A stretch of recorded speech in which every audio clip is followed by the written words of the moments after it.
Thanks for watching how to fix a lawnmower cable, brake cable, whatever you want to call it. This is a lawnmower that I've got tipped over sideways, and I just want to show you guys how to, you don't have to shorten the cable. It's made so you can actually tighten the thing.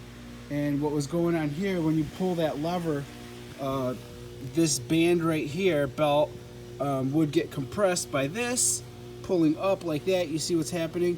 And there's the spring right here with the cable. If you guys could see that, let me try to zoom in there.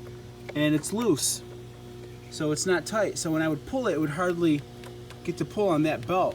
So what you would want to do is not go into it from here, but what you do is go into it from here. And what's happened over time, after a few years, this nut right here has loosened all the way that way.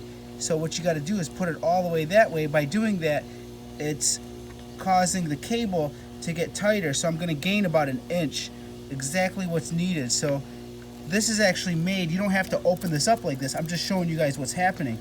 But there's actually right here where my two fingers are, you would just put a pliers here and turn it, I believe, counterclockwise to make this come out. And when this came out right here, you would gain an inch of pressure. That's all there is to it. This is good for brake lines or snow blowers, lawnmowers, anything that has this type of cable. This mechanism is usually built inside of there by engineers, so you don't have to take it apart. You can't cut the cable to try to shorten it. It's only made with the compression. There's a piece of metal there. It's a compression, almost like a piece of metal, a hunk of metal, so it doesn't move every time you pull it. So this is the way you do it. That's how simple that is. You don't have to go get a new lawnmower because it's broken. You could see my belt's not broken. Everything was fine other than that.